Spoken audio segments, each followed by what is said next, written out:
ಎನ್ಸಿಎಬಿ ಟೈಮ್ಸ್ಗೆ ಸ್ವಾಗತ.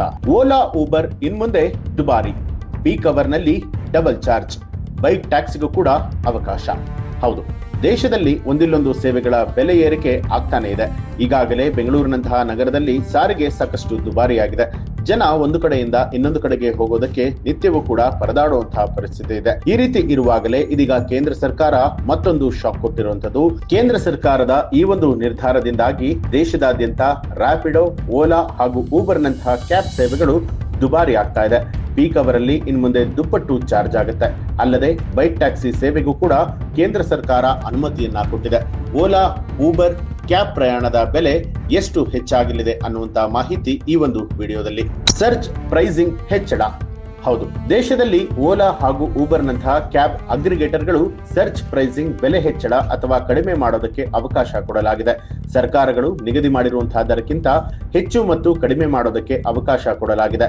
ಕ್ಯಾಬ್ಗಳಿಗೆ ಡಿಮ್ಯಾಂಡ್ ಕಡಿಮೆ ಇದ್ರೆ ಮೂಲ ಬೆಲೆಗಿಂತ 50% ಕೂಡ ದರ ಕಡಿಮೆ ಮಾಡಬಹುದು, ಅಥವಾ ಡಿಮ್ಯಾಂಡ್ ಜಾಸ್ತಿ ಹಾಗೂ ಪೀಕ್ ಅವರ್ ನಲ್ಲಿ ಮೂಲ ಬೆಲೆಗಿಂತ ಬರೋಬ್ಬರಿ 2 ಪಟ್ಟು ಹೆಚ್ಚಳ ಮಾಡೋದಕ್ಕೆ ಆಯಾ ಕಂಪನಿಗಳಿಗೆ ಅವಕಾಶವನ್ನ ಕೊಡಲಾಗಿದೆ. ಓಲಾ ಹಾಗೆ ಊಬರ್ ಇನ್ಮುಂದೆ ದುಬಾರಿ.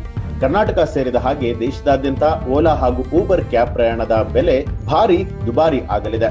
ಸರ್ಕಾರವು ಕ್ಯಾಬ್ ಅಗ್ರಿಗೇಟರ್ಗಳು ಪೀಕ್ ಸಮಯದಲ್ಲಿ 2 ಪಟ್ಟು ಹೆಚ್ಚಳ ಮೂಲ ದರವನ್ನ ವಿಧಿಸೋದಕ್ಕೆ ಅನುಮತಿ ಕೊಟ್ಟಿರುವಂತದ್ದು. ಸರ್ಕಾರ ಊಬರ್, ಓಲಾ ಹಾಗೂ ರ್ಯಾಪಿಡೋದಂತಹ ಕ್ಯಾಬ್ ಅಗ್ರಿಗೇಟರ್ಗಳಿಗೆ ಪೀಕ್ ಸಮಯದಲ್ಲಿ ಮೂಲ ದರದ 2 ಪಟ್ಟಿನವರೆಗೆ ವಿಧಿಸೋದಕ್ಕೆ ಅವಕಾಶ ಕೊಟ್ಟಿದೆ. ಇದಕ್ಕೂ ಮೊದಲು ಈ ಅಗ್ರಿಗೇಟರ್ಗಳು ಪೀಕ್ ಸಮಯದಲ್ಲಿ ಮೂಲ ದರದ 1.5 ಪಟ್ಟು ಸರ್ಜ್ ಬೆಲೆ ಅಥವಾ ಡೈನಾಮಿಕ್ ದರವಾಗಿ ವಿಧಿಸಲಾಗ್ತಾ ಇತ್ತು. ಇದನ್ನ ಈಗ ಮತ್ತಷ್ಟು ಹೆಚ್ಚಳಗೊಳಿಸಲಾಗಿದೆ. ಇನ್ನು ಈಗಾಗಲೇ ಬಿಡುಗಡೆಯಾದಂತಹ ಪರಿಷ್ಕೃತ ಮೋಟಾರು ವಾಹನ ಅಗ್ರಿಗೇಟರ್ ಮಾರ್ಗಸೂಚಿಯಲ್ಲಿ ಈ ಬದಲಾವಣೆ ಮಾಡಲಾಗಿದೆ.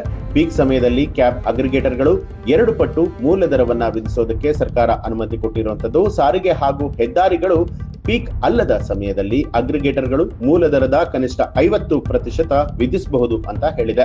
ಪ್ರಯಾಣದ ದೂರ 3 ಕಿಲೋಮೀಟರ್ಗಿಂತ ಕಡಿಮೆ ಇದ್ದರೆ ಅದನ್ನ ಹೊರತುಪಡಿಸಿ ಯಾವುದೇ ಪ್ರಯಾಣಿಕರಿಗೆ ಡೆಡ್ ಮೈಲೇಜ್ಗೆ ಶುಲ್ಕ ವಿಧಿಸೋದಕ್ಕೆ ಅವಕಾಶ ಇಲ್ಲ. ಪ್ರಯಾಣದ ಮೂಲ ಸ್ಥಳದಿಂದ ಪ್ರಯಾಣಿಕರನ್ನ ಇಳಿಸುವಂತಹ ಸ್ಥಳದವರೆಗೆ ಮಾತ್ರ ಶುಲ್ಕವನ್ನ ವಿಧಿಸಲಾಗ್ತಾ ಇದೆ. ಈ ಒಂದು ಹೊಸ ನೀತಿಯ ಬಗ್ಗೆ ನಿಮ್ಗೆ ಏನ್ ಅನ್ಸುತ್ತೆ ಅನ್ನೋದನ್ನ ಕಮೆಂಟ್ ಮಾಡಿ ತಿಳಿಸಿ. ಹಾಗೆ ನೀವು ಇನ್ನೂ ಕೂಡ ನಮ್ಮ ಚಾನೆಲ್ ಅನ್ನ ಸಬ್ಸ್ಕ್ರೈಬ್ ಮಾಡಿಲ್ಲ ಅನ್ನುವಂಥದ್ದಾದ್ರೆ ಈಗಲೇ ಸಬ್ಸ್ಕ್ರೈಬ್ ಮಾಡಿ, ಬೆಲ್ ಐಕಾನ್ ಒತ್ತಿ.